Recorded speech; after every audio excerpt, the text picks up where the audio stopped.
Hola. Hola, ¿qué tal, amigos? Bueno, Scotcho. That's about as much as I know in Spanish. Go! Gol. They're the only words I have. Yeah. That's it. ¿Qué pasa? ¿Qué pasa? Ay. No. I know. Guys. I was just going to say, I know a song in Spanish. They used to. No. Okay, no, I'm not. I wasn't going to sing it, but they used to sing it actually on the streets in South America, and I can't remember. It doesn't matter. Forget it. I'll bring it out at the end if my coffee kicks in.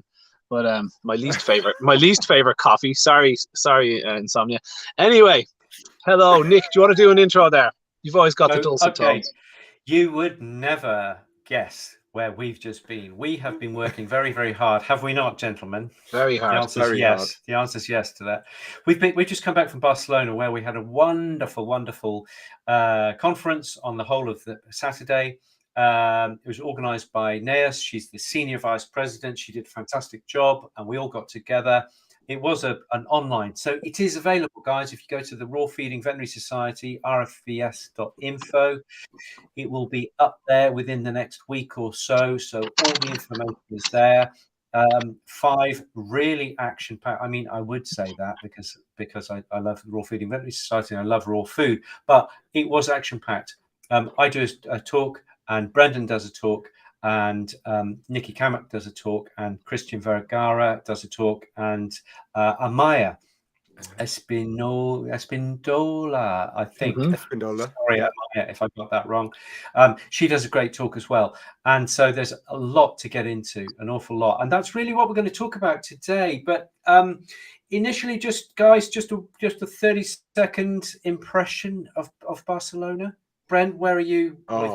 You recovered. So great. Recovered, yeah. I think we're all a bit more relaxed after being in Barcelona. Are a bit more relaxed. Look at the t-shirts. It was just the energy of being amongst people, like minds, enjoying conversation, not just in the conference, but actually, around either day, either side was just great, being able to entertain ourselves and just keep talking about stuff. It just kept cropping up in conversation, didn't it, about things that we were doing, things that we were reading about, the stuff that's out there.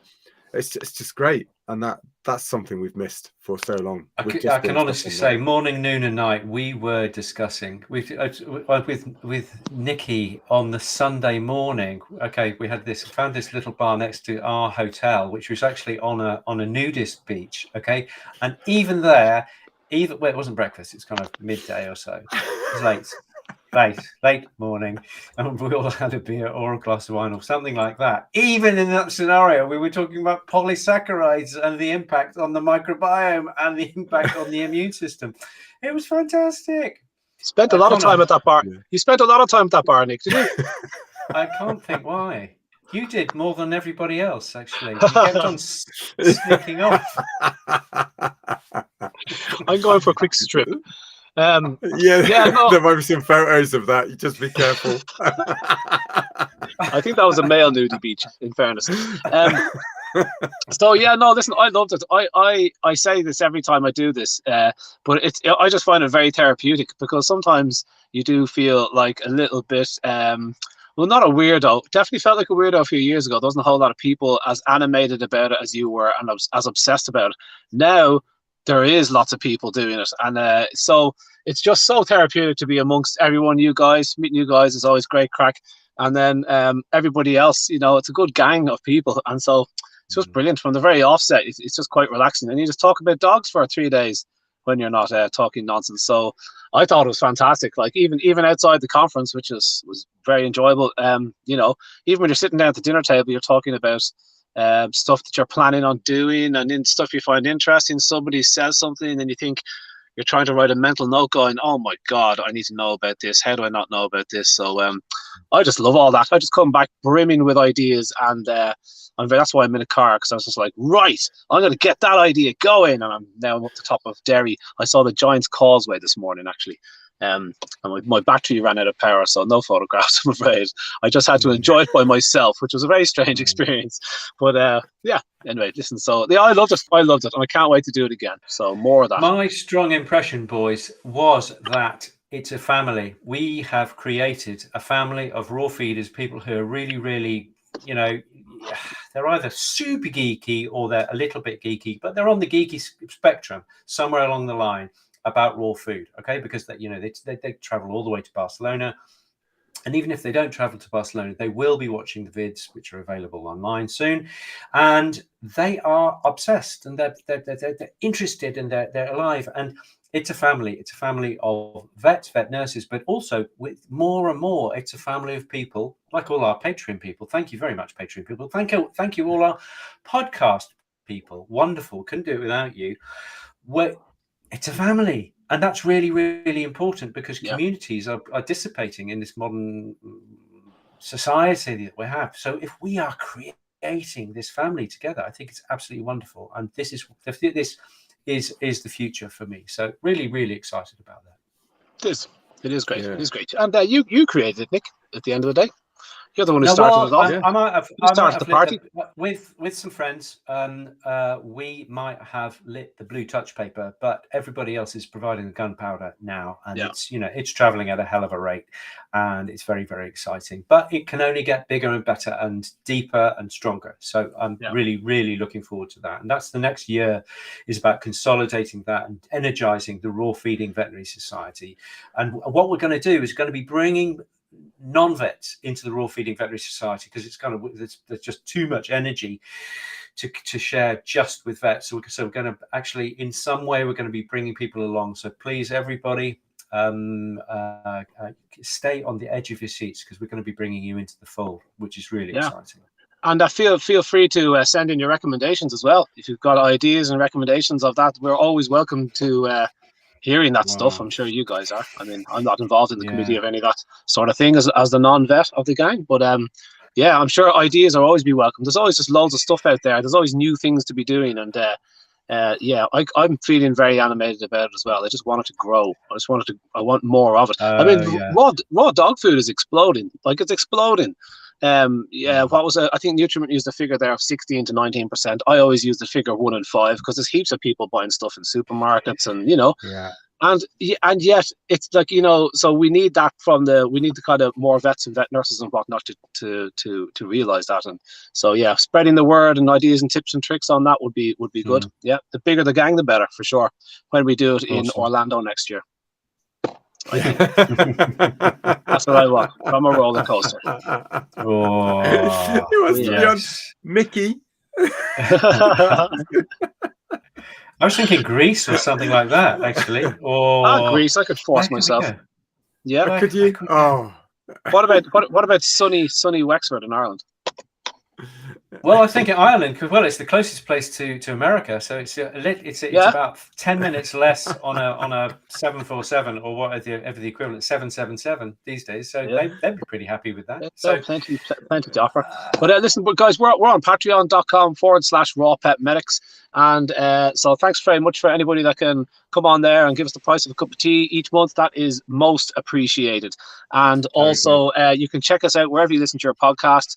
Thanks, Pete, for organising all that. You'll find us on Spotify and Acast and all the rest. So do pop in, and if you don't get to watch the whole show, you can hear us there. What are we saying, Brent? We're on Amazon. Amazon too. Yeah. Amazon. Yeah. So what were your favourite takeaway points, Brent? What was your favourite? Give us a hot potato there from the seminar. I tell you what, I'm going to modify that. I'm going to say, why don't we just do them bit by bit, because there's an avalanche of information. So how about we do Nikki's lecture to start with, and we do top points from that, and then we'll move on through the various ones, because otherwise it's just we're just going to be vomiting information. So, Brent, what's your top takeaway from Nikki Kamek's excellent presentation? This was the first one of the day. Yeah, so top takeaway. Look, even though they're pushing for the big companies to put out there the nutritional content of their food, and there's a whole section on how there's resistance. Even they cannot give them the breakdown of the essential nutrients within their diets.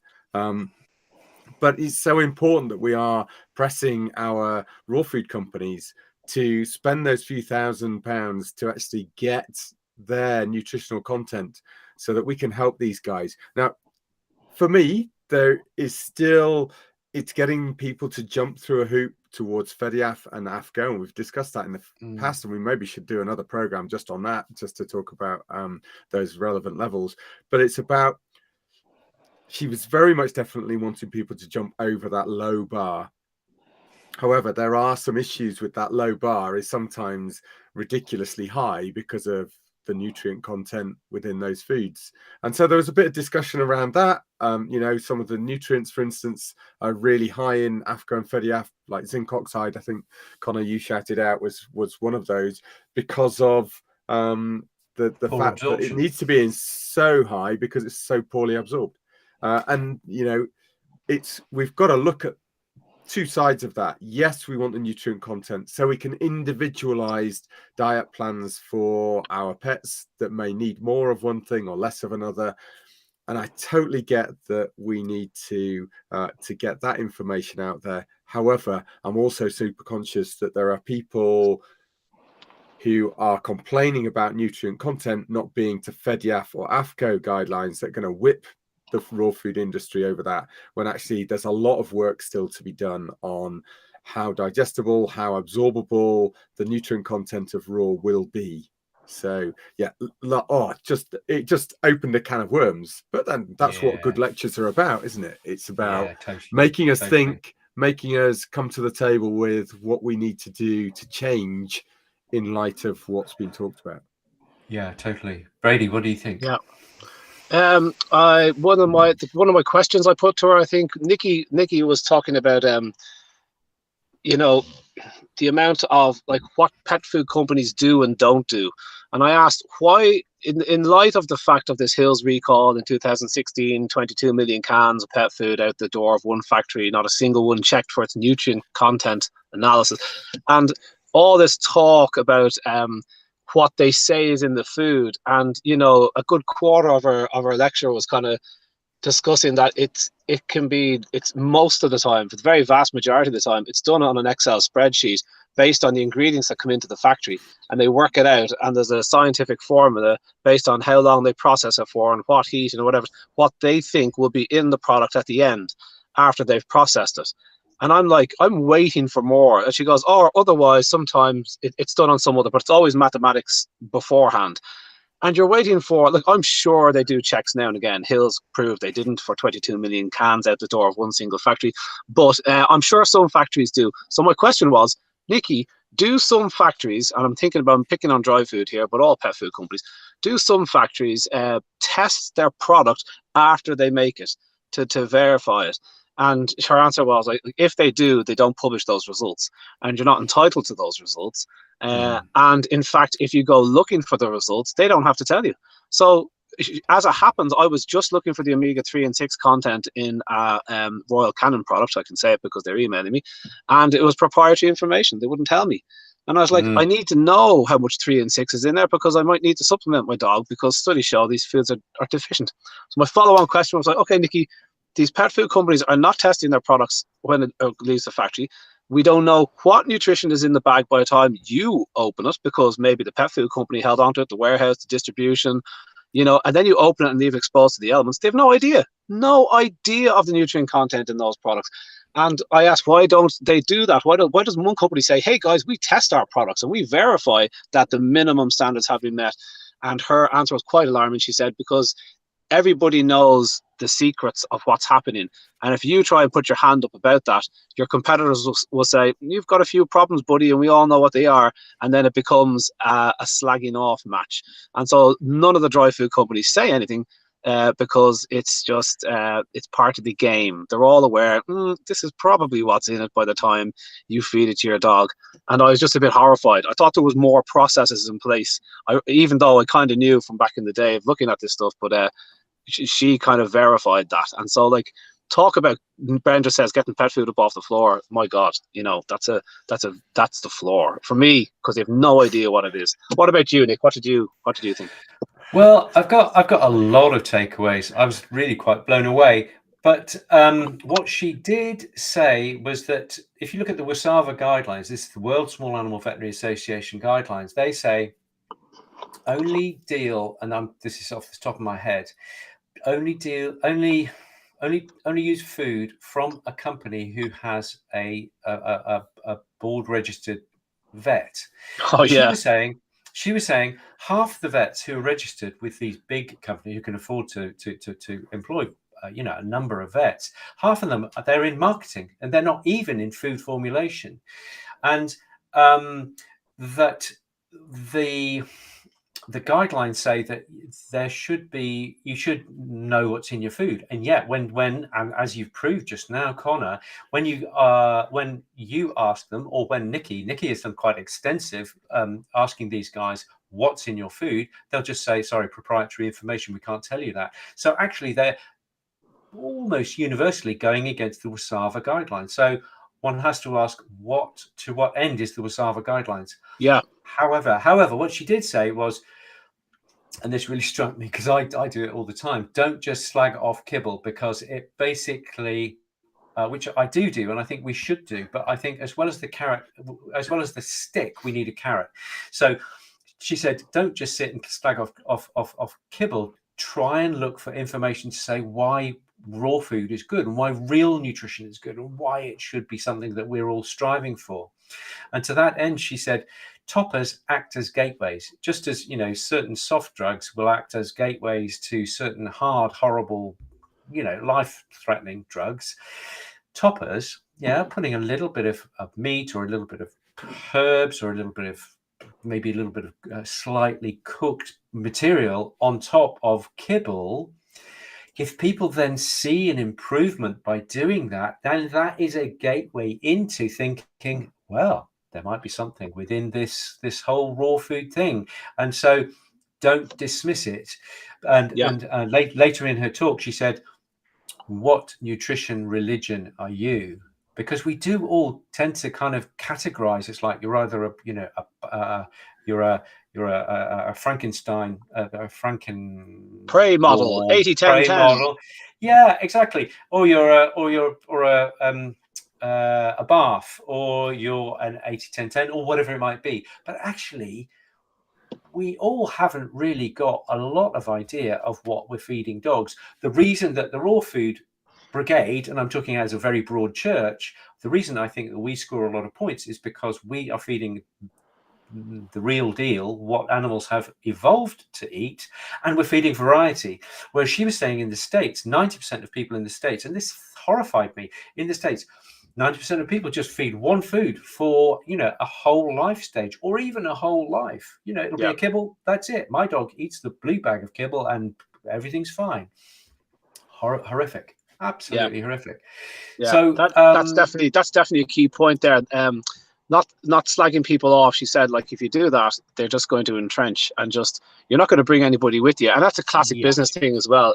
If you are just slagging off the opposition, you just sound desperately weak. I mean, what have you not got good things to say about your own product, that you can't just talk about your own company and big yourself up? That's definitely the way to bring people along, for sure. Yeah, the toppers thing is interesting. I think we are pushing that. I think everyone is like kind of trying to push that idea. Then you get the whole can you mix question that comes after that, which we've dealt with a number of times, and fear that I think is happily stoked that might be a dangerous thing to do, and you might risk making your dry food incomplete and all this kind of nonsense that comes with it.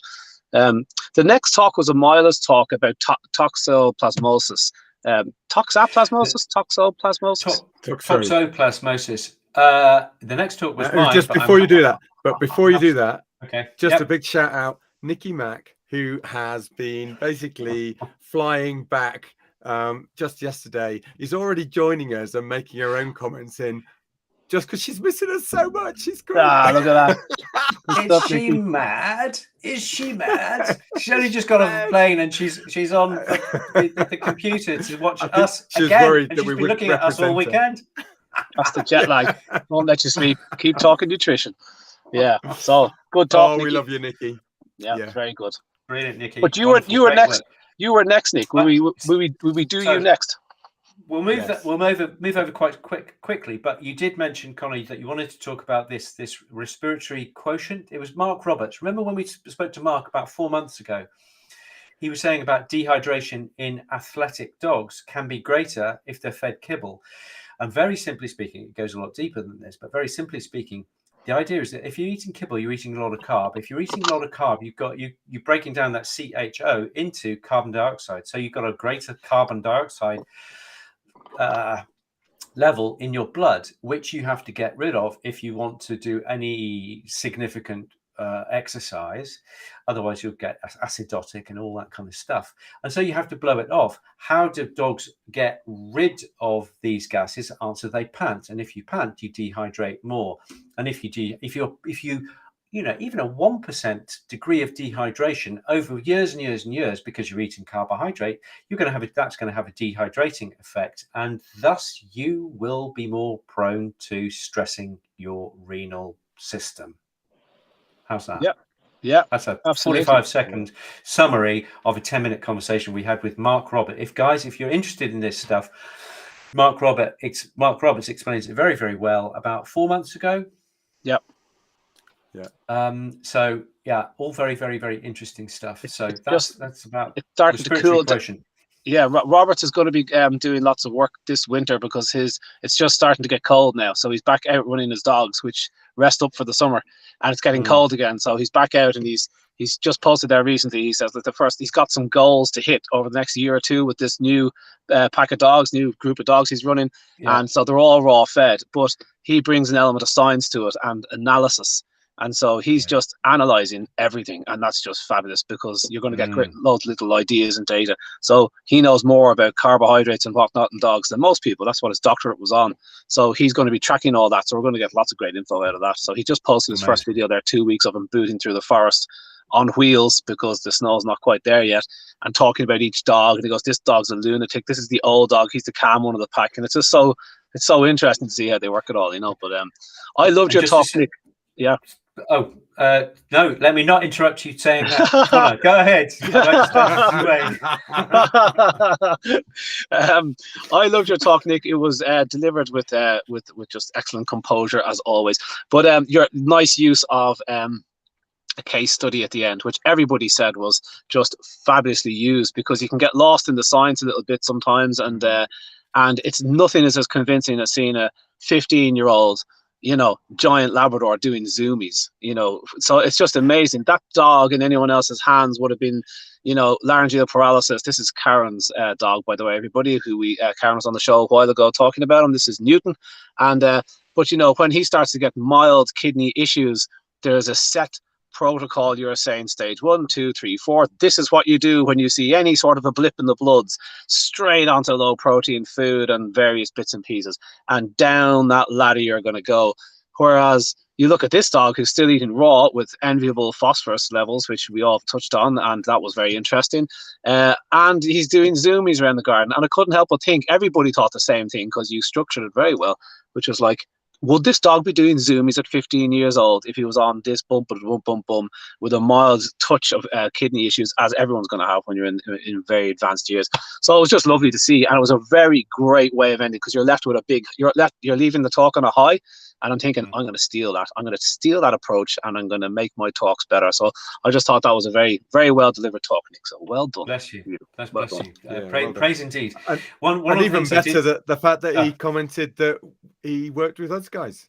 I mean, it's just like, and he enjoyed it. I mean, where's that come from?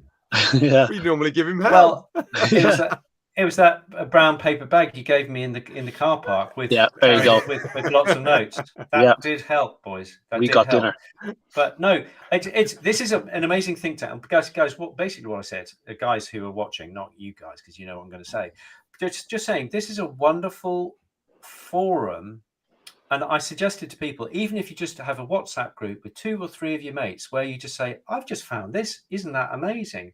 To just share ideas and maybe have a laugh, just saying, "I'm having we've variously had good times and bad times, and we've helped each other through. Good times we take the piss, bad times we're there for the other guys, but all the time we're just talking about nerdy stuff on a really regular basis, which really gets us off, which is wonderful. So I did praise you, and I would do it again, because it's been a fantastic 2.5 years that we've been doing this. Yeah. Oh, Bren, look at that. It is.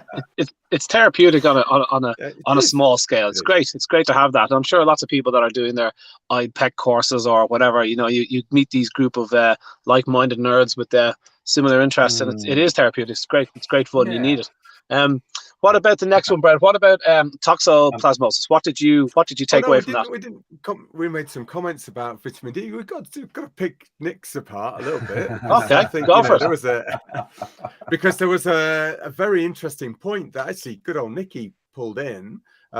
So this control of phosphorus, which was a really important part to Nick's talk, and we were talking about the relative absorption of phosphorus from the diet and phosphate binding out and things like that.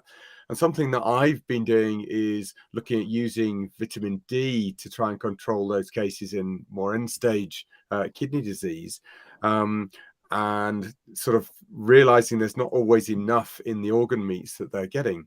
Now, Nikki sort of pointed out that from her research or looking into this, that they don't think that in dogs there is as much control of the vitamin D activation in the kidneys as is recommended from the research in the papers. And that's interesting for me, because I still see when they're getting into end stage, when the kidneys go, that actually the phosphates climb. Now, if that's not because the kidneys are controlling that activation of vitamin D, there's another mechanism that needs to be found. And why is it that active vitamin D, yes, they may need active vitamin D, and that's why they're carnivores. They can't get the plant versions and convert them so well. But then it can't be just down to the amounts they're eating, which controls their phosphate levels and the feedback for their parathyroid. There must be some other mechanism, surely a feedback mechanism within the system to control the level of active vitamin D. Have you seen any papers, Bren? In regards to vitamin D, vitamin D activation, phosphorus, end stage kidney disease, even human studies, things like that. And Connor, you're the king of the papers. No is the answer. No, I'm just staring blankly. Nothing, but I want to find them. I think it's something that with the A, we should do a deep dive on that, and B, we should look at maybe trying to up vitamin D in stage 3, stage 4, iris stage 3, stage 4 kidney disease, and to see, because you can't do any harm, and most dogs, most humans are low in vitamin D. So I think it's a really, really useful thing to raise. So thank you, Bren. I appreciate that. Yeah, and we need to just check the type of vitamin D we're using as well. That's really important. Well, if in doubt, go for the animal. I'm thinking liver is one of the best sources of vitamin D. Caroline Shipsy says, where can we see the recordings of the conference? They are to be found on the Raw Feeding Veterinary Society website soon, within a week or so. rfvs.info. I'm going to post a slide from Nick's talk where you were talking about a study that eluded me, where they were comparing raw and dry fed dogs, and this is really showing, because I thought it was just in cats that we had the evidence for, but it was the phosphates in dry food that's doing possibly the phosphorus, the high phosphorus readings in pets, the phosphates used in dry food versus natural phosphorus. And you could see dogs fed natural phosphorus were down here on the graph, and then up here were the dry fed dogs getting phosphates, and a huge difference, not even messing around with the x-axis. But look, it was just really, really interesting. I was so clear, and I was like, how could any vet look at that and see the study saying if you feed dry food with phosphates in it, you get these pretty scary phosphorus readings, and apparently when you feed it naturally via food, you don't. So if you are concerned about phosphorus and you are getting into a point of advanced kidney disease where these things do become a little bit scary, how can phosphates from dry food be a part of this animal's life? It just doesn't make any sense, you know. So I struggle when those studies are out there and they're not like on the front of the Vet Times. We've got some, you know, you get a 100-person survey makes the front of the Vet Times why vegan pet food might help your dog live longer. You know, 100 vegans said it did, and that's the front page. And not like, guys, don't feed phosphates to an animal with kidney disease. And they'll go, well, how do we avoid that if we're feeding dry food? You know, you cannot do both. You can't do both. A couple of things there. Lorian is saying, how do we give vitamin D to dogs? Answer, liver. And if they can't take lamb's liver, use beef liver. And if they can't take beef liver, use pork liver. So that's it's also in some mushroom supplements. So Eggs, if you're doing longevity stuff, yes, eggs are great. Yes. And Leslie Dipple says, ask Jason Fung, and I presume she means that he has done some work on vitamin D and renal disease, because I think he's a renal specialist. So definitely need to. Yeah, he is. That's how he got into the obesity thing, because he's got a lot of obese patients who all have renal issues. So there are also supplements of drops of vitamin D that you can get, a little bit more expensive, some active forms. But guys, I know that it was exponential levels of vitamin D in certain dry food that got pulled up and ended up causing renal disease in a few dogs. I say a few dogs, hundreds of dogs.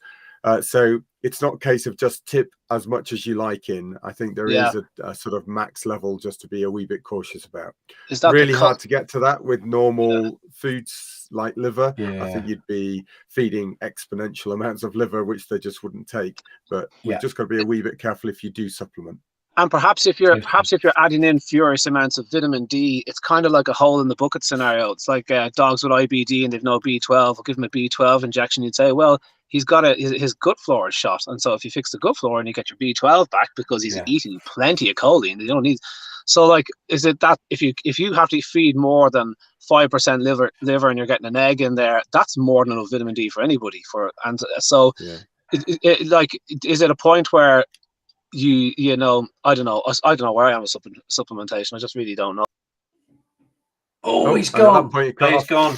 But he'll come back. Amazing. But a really interesting point on that was, I think Nicky Mack might have pointed this out, that actually, even though we would associate vitamin D in oily fish, some of those formulators that are out there are based on some of the FDA data over in the States, and they don't have the levels of vitamin D in some of the products. Things like liver, you know, it depends on the time of year they tested it. Some of the data is so outdated. Depends on the oily fish, you know, which oily fish it is as to what the vitamin D levels are. So you've got to be careful again. If you're just going off a formulator, then you know, knowing that's going to be the thing that's actually in the foods. Did you run out of battery, Connor? I am very close to running out of battery, but I'm going to get another 10 minutes out of it. When it's charging off, my phone's charging off the car, and it's just not strong enough to keep BeLive going. But I'm dying to bust on to the next one. Can I please go on to Toxoplasmosis? Yeah, go for it. We've got 10 minutes left.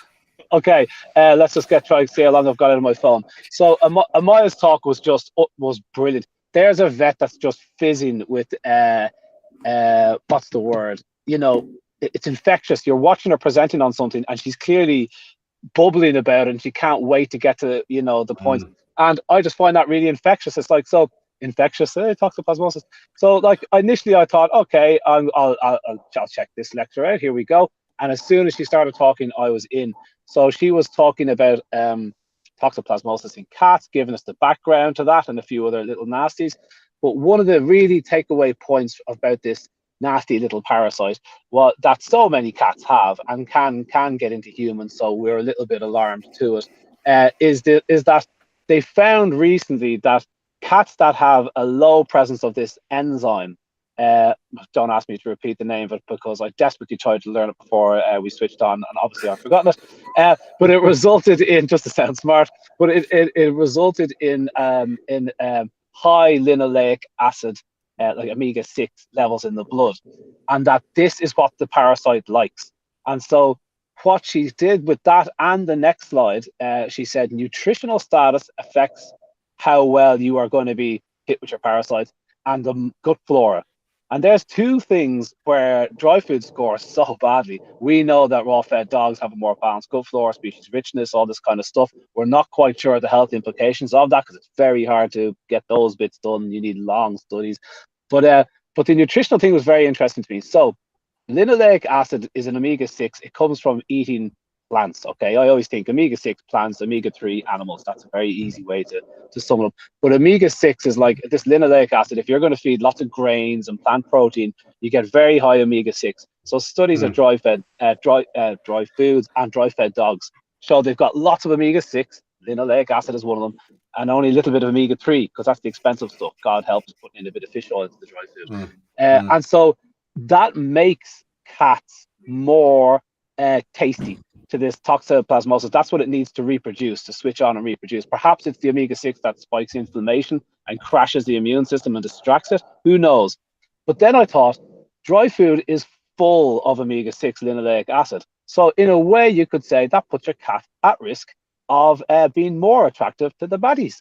And if it annihilates your gut flora, the chemicals they use for napalm in the life on this disgusting product, and they put it into the cat and it napalms their gut flora, there's strike two already. So people are always wondering, we've all suspected, like, parasites hit the weak.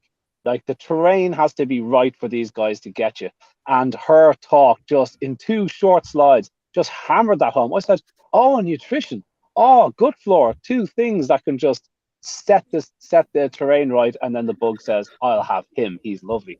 So I thought that was very interesting, new way to look at this very common parasite in cats. So I asked her, can you feed your way into this situation? Can you make cats drink lots of linoleic acid and they get this parasite? And the answer is no, because they haven't done those sort of disgusting studies yet. I think those days are probably gone. But anyway, I found that very interesting, fierce interesting.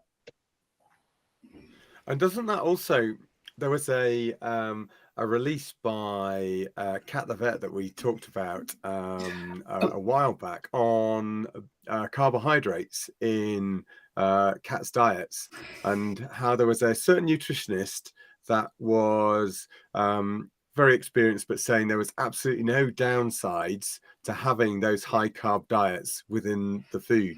And yet actually we've now got a relevant paper that's saying, well, actually it can increase their risk of taking on these protozoal parasites and causing more shedding of those parasites in response to high inflammation within the gut. So actually there's a downside right there without any other things, you know. So absolutely. I've got one of her slides up in front of me just here, and it says microbes and parasites is the title, and it says parasitic infections are closely linked to the microbiome. They found that the presence of a parasitic infection was strongly linked to the composition of the gut microbiome. In some cases, the microbiome could predict the presence of gut parasites with 80% accuracy. And yet some of the big hitters in the conventional pro-kibble camp are saying that it's totally okay to feed kibble. It's just anti-science, different ways. Yeah. We need more science, is what they'll say. We need more science to prove what you're saying is correct. And it's like, well, it's sure as hell not going to help matters. Are we agreed it's not going to help? No, can we agree on that? You know, we need more science. Yeah. Totally. So that was a cool one. Wow. What else, guys? Before you run out of battery. Yeah, right, you're going to run out of battery. So we've got to go on to mycotoxins or Michael Jackson's, whichever you want to call them. Michael Jackson's. The funky stuff, nasties. Yeah. That was good. That was Christian's talk on mycotoxins and glyphosate. Terrifying talk. It is absolutely terrifying. Okay, and I've got the most terrifying slide of his up in front of me here. I'm just going to give you a little brief resume of it. Christian who was the outgoing president of the Raw Feeding Veterinary Society. He gave this talk, and it was massive, absolutely massive. And he's got this slide, and he is saying that the presence of glyphosate, and 8 out of 10 Americans are peeing glyphosate. They've got so much glyphosate in their system, and I would imagine in Europe it's pretty similar. And what was it? Dogs are 38. They have 38 times the amount of glyphosate. 4 to 41, I'm reading. Yeah, 4 to 41 dogs have. 40 to 80%, and then cats are maybe 38%. I don't know. But there's a lot of glyphosate in our animals. And he was linking it to, if you've got glyphosate, then that it makes the mycotoxins, the mold from the cereals, even more potent, and it reduces your vitamin D, which we were just talking about. It will increase your chance of having renal fibrosis, which is where you it's like sclerosis of the liver, sclerosis of the kidneys. It reduces your antioxidant defenses. It will increase your chance of peeing at night, nocturia, because you've lost control of urine at night. It increases the toxicity of paraquat. It increases the toxicity of aflatoxins, ochratoxins, fumoniacins, whatever they are, and all this. There are really good studies to demonstrate all of this, just because there's one thing, which is the most used, most popular pesticide on the planet. 9 billion tons of this stuff have been produced since 1978. So we're swimming in it, and that's what it's doing, apart from anything else. And that's us. It's really, really hurting us, but we can choose organic and, do what we can. But for our dogs who are eating kibble, and cats are eating kibble, right there you have it. It's a cofactor in the wrong direction, which I think is unbelievable. What are your thoughts? Yeah, just the levels of mycotoxins that are in the environment because of this feed. I mean, we talked about the fact that, for all of those poor kibble-fed dogs, actually, where do you think that grain is coming from that's going into those feeds? And that's not just wheat. We're talking about maize. We're talking about all of those. Any of those discolored, slightly high humidity stored grains, or even cropped at a slightly high humidity, can mean that they will be downgraded from normal cooking flours, etc., into animal feed quite readily. And not just grade 2, there's a 1 to 5 grading, and we're talking sort of the 4 to 5s going into animal feed, and they're just packed with these mycotoxins. Just it's just horrendous to think about. Where we were at back in the 80s and 90s, before I was really advocating raw, and just thinking about how many of those dogs could have had all of those symptoms that we've just talked about. I did ask a question about whether some of the molds on other foods could give the equivalent levels of mycotoxins, because there are some studies about the cheese scenario for the blue cheese, which I hate, by the way, but that's some people love it. Whether those mycotoxins were relevant or not, and I think the consensus was no, they're not. Absolutely. But there is still some literature out there that do report them as being relevant and having toxic effects. So that's an interesting thing that needs to be worked through too. I think you hate blue cheese, Bren, so it's easy for you to keep bringing this up. Stop incriminating blue cheese. There's nothing wrong with it. It's not the same or something. It's not. We Googled the last time you said that, and we had to Google. I was like, oh, it's not the same thing. We all learn from Google. That slide, Nick, you were saying, was dogs are 4 to 41 times more parts per billion, and cats are 6 to 66 times more. Wow. Because they're sniffers, and they go around and they're not only just eating all this stuff, but picking it up from all sorts of places. Don't forget in your parks, guys, when you go down to your parks and roadways and there's a ring of lack of grass around trees and by your curbsides, that's all done with very high potent weed killers. Perhaps not glyphosate, but often glyphosate. Golf courses. Did you ever wonder why there's no weeds on a golf course? I went for a jog. There was a golf course closed down beside us there recently, and we were all jogging on the golf course. It's so nice. And there was a guy who was near the last few days, and the guys were still spraying the courses, and he's got his gas mask on, and he comes up and he goes, "Don't run over here, I'm just after spraying it." And I was kind of like stopping in my tracks going, that's why they don't have weeds on a golf course. They spray it with weed killers to keep the weeds away. And the weed killer of choice is glyphosate on the back with toxic signs on it. And your golf ball runs along the grass. You put it in your pocket. You drop your sweets. You bite your nails. Like this stuff, it blows off the course onto the housing estate nearby. Like it's in so many crops. They've genetically engineered corn that the corn kernels virtually need this chemical to grow beside it. It grows it quickly. It dries it out. It's such a cool chemical for these farms, but so nasty. And it's just like we are in big trouble, and dogs and cats are at 4 to 40 times worse than we are. And it's like, how is that okay? It's scary, isn't it? Bloody hell. And it's a good Well, it's quite a number of crops that they kill the crop off before harvesting it. They literally spray it off to kill it, so that it all dies and dries at the same time. And that's, if that's not horrendous in its own right, just because they don't wash the grain afterwards. It's like. And Dhruvi Patel has just made a wonderful point that it's actually quite a good excuse to keep away from golf courses, which I fully subscribe to. No, it's nice. I got a great bit from Susan Tixton there when I was writing the book, and she was saying, "Did you hear about the phosphine alarms in the factories?" And I said, "Phosphine. The only thing I know phosphine from is World War II, where they were using it to do horrific things to people in the showers." So phosphine, I thought it can't be the same. And said yes, a number of factories in the US were using phosphine alarms. Why is there phosphine inside a food factory? Well, they were using phosphine gas and spraying it over the corn and wheat coming in to get rid of the toxic mold off it before they fed it to dogs. As if that's like release. Do you remember that Simpsons where it's like, what do we do with all these things? Oh, release snakes. But then once we poison the snakes around, then we would just release the aggressive gorillas who eat snakes. And it's like, we would just have lots of gorillas then. But like the idea of spraying something with phosphine gas in a place where humans walk around, like, is just. And so when there's too much phosphine in the air, the alarms go off and everyone goes, out you go, guys. And they said the main reason that the pet foods were having so much mycotoxins on it is because in the US, they don't have to cover the trucks. They don't have to hold them in silos. They can just pile the grain up outside. That's going to the pet food company, exposed to the elements. So you get this massive amount of mycotoxins that would never be permitted in human food. Or if human corn and wheat goes stale or whatever, send it to the pet food factory.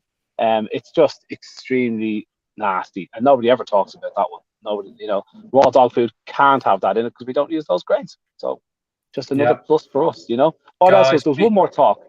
There was one more talk, but it was Brendan. So I think, why don't we pick Brendan's we can skip that. Brains. No, you're not getting off. You didn't allow me off. So why don't we do that on Patreon just now? So that will be the bit on the side will be Brendan's cool. Talk. How about that? It's 1948. Connor, do you need to go? Mate? No, I'm okay. I'm at 1% power, and I think it'll last about another 5 or 10 minutes. So let's just see what happens. Okay, let's get do cut that. off. Let's Get do cut that. off. That's great. Okay, amazing. We could talk about this stuff all day. It was a day's event, but there was 5 days worth of information given. So it's just stunning. Really wonderful. Got to say thank you very much to everybody and the Patreon and the podcast people. We'll see you next week. Don't even know what we're doing next week. Doesn't matter. We'll think of something. There's a zillion things going on in our heads right now. So we're going to sign off now. We're going to just nip over to Patreon to pick Brendan's brains, and then we're going to organise next week. Great. Perfect. See you next week.